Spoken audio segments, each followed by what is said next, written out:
Hello and a very warm welcome to Daily Dispatch, a show that gives you all the latest news and updates from the digital ecosystem. I'm Priya Sheikh. Thank you so much for logging in and for spending time with us on the day of the budget.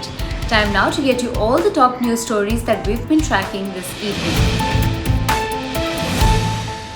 Well, the union budget has turned out to be a mixed bag for the Indian startup ecosystem. While healthcare and infrastructure were the big areas of focus, some startups and investors felt that issues like foreign listing, cryptocurrency, and tax incentives to ensure that more investments come into startups were not discussed.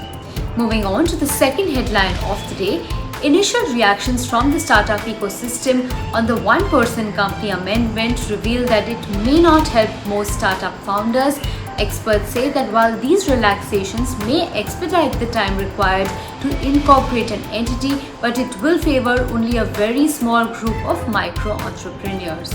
Well, moving on to the final headline of the day, digital healthcare platform MediBuddy has closed its $40 million Series B round. Now, this online platform had raised about $20 million in June 2020. Do remember that in June last year, online doctor consultation platform DocsApp had also merged with MediBuddy. By taking this headline forward, we have with us the CEO and co-founder of MediBuddy, Satish Kannan. Thank you very much, Mr. Kannan, for joining us today on the Daily Dispatch.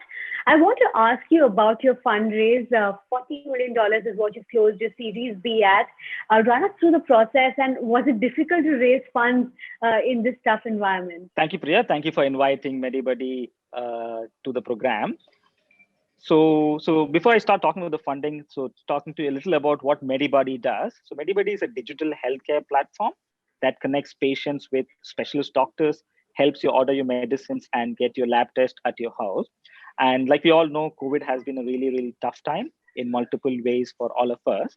And as a team at MediBuddy, we understand that it's in a way responsibility of us to be able to provide good healthcare to a lot of our fellow Indians during these pandemic times. And in a way, we are very, very happy that we have been able to help a lot of patients access good doctors through video consultations and audio consultations. And in a way, we saw a lot of massive growth in the online doctor consultation. And that helped a lot of patients and users across the country. And this kind of growth sort of helped us to continue to keep scaling our business. And our team stuck together to ensure that we are able to deliver great quality service at, at their houses, right? Initially, we used to all come to an office and then operate out of the office. But once pandemic happened, we all started working from home. That itself brought a lot of challenges. But in spite of that, we were able to provide good service and help a lot of patients across the country. And this, in a way, finally helped us attract great attention from the investor community. And they were super happy about the kind of growth. And this also showcases the kind of potential that digital healthcare as well as telemedicine has in the next 5 years. And every industry keeps translating from how digital penetrates, let's say, e-commerce, digital penetrates payments, digital penetrates food business, and now is the right time for education and healthcare. And that's You also know, why you see a lot of growth in these areas. in June 2020, you all raised 20 million, and then you've raised another 20 million at this point in time. So, what are the funds going to be utilized for going forward? So we are going to use this fund primarily to grow our team and then invest in technology and product, attract a lot more doctors, hospitals, and labs on our platform. So every platform needs to bring in a lot more customers and also ensure that a lot of network, we call doctors, hospitals. So we will grow on both of these fronts and also ensure that we build great technology, product, and invest in brand going forward. In healthcare, brand is very critical because it's a trust of the people that we need to get, and we will invest a lot in brand building activities in the coming quarters. So at this point in time, I understand that you have a network of doctors, hospitals, labs, etc., that are on board at MediBuddy. Also, run us through what kind of expansion can we expect in this kind of network going forward? And are you looking at adding more services to your overall portfolio? So we're going to grow on multiple fronts now. So today we help more than 35,000 patients on a daily basis. Our next focus is to grow from 35,000 patients to 100,000 patients every day.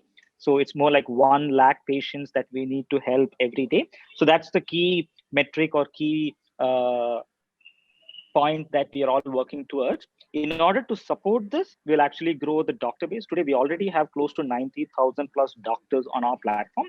We will grow them as well as increase the penetration from a pin code perspective. So we already reached close to 23,000 plus pin codes today, and we will build more services across the spectrum. We provide doctor consultations online, offline, labs, and medicines.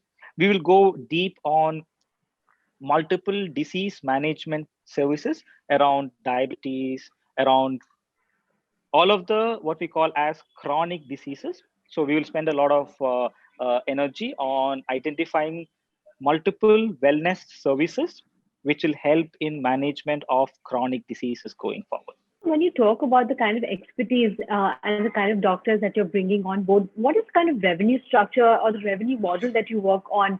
Is it a commission structure that works for Medibuddy, or what are the other forms of revenue that really accrue for the platform? So the platform follows a very simple model, like all digital platforms follow.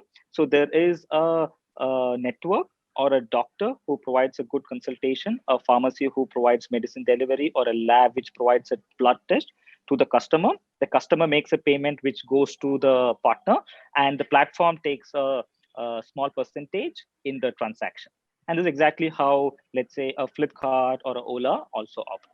I believe that you'll merge with DocsApp in June 2020. In terms of inorganic growth going forward, is there something on your mind? Are you looking at smaller acquisitions or an inorganic growth trajectory going forward? So we have always ensured that we continue to be the leader in the market.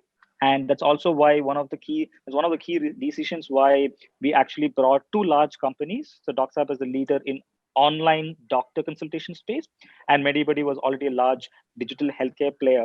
And we wanted to bring the strengths together, bring the customer base together, and continue to establish significant headway between in our market. And we will continue to keep looking at opportunities, because we are strongly looking at growth, and any growth either in terms of customers or on new services or on new technologies that can be added into Medibuddy. We'll keep looking at them in the coming quarters. You also have an insurance part of the business where y'all are helping customers generate Correct. claims. So at this point in time, how has been the growth on the insurance side over the last couple of months, considering that health has been a primary issue and a reason that people have been logging on to Medibuddy? Yes. So we have been in a way fortunate to have helped customers from various backgrounds. So we have customers who are what we call as retail customers who come and transact on our platform. We have customers coming from corporate, large Fortune 500 companies who are employees of Fortune 500 companies and work with us. So we also work with customers of insurance and insurance companies, as well as people who come to our platform. So all through COVID, so during COVID might be the first 3 months, most of the claims as well as interactions from insurances were down because we were under lockdown. But as soon as that lockdown got slightly relaxed, a lot more people could start accessing healthcare. And we supported a lot of customers through insurance also since the second quarter this year. Yeah, I want to ask you about your revenue targets as we move forward. I know you have ambitious plans in terms of scaling up the business, but in terms of absolute revenue, what is the kind of revenue target that you're working with for the next financial year? So fundamentally, how we have always operated is we really like to actually look at ourselves and our growth as how many patients are we able to help. A lot of points around revenue, value, all of this actually comes as a secondary criteria. So for us, the focus will continue to be just this. And this is what has been happening since the last 5 years. I started with helping one patient in 4 days. And today we help more than 35,000 patients. And the only target that we internally keep is to look at growth from 35,000 to 1 lakh patients a day, and revenue is a byproduct. And more importantly, today it's important that we focus on growth and operate with that mentality that the next 10 years is sort of the best time for digital healthcare. And so a lot of focus is fundamentally on investments and growth in the coming, in the past also, and then for the coming few years that we see.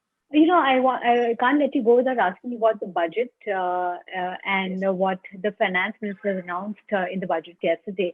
Wanted to understand from your perspective, specifically on the healthcare front and the digital healthcare front. Do you think enough was announced in the budget, or do you think there was scope for more announcements around the digital healthcare side? Yeah. So broadly, I think the budget has been very supportive.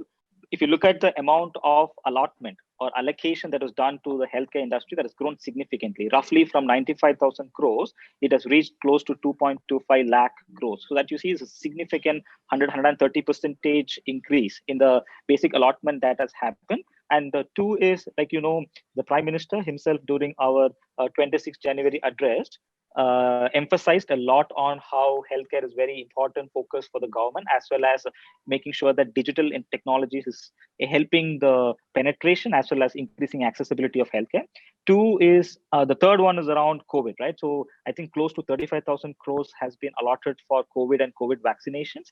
And separately from the budget, a lot of primary care as well as secondary care related frameworks and guidelines also has been provided by the government, part of NDHM. All of these are digital. All of these are helping improve penetration of digital technologies in healthcare, as well as provide guidelines and guardrails for them to operate going forward.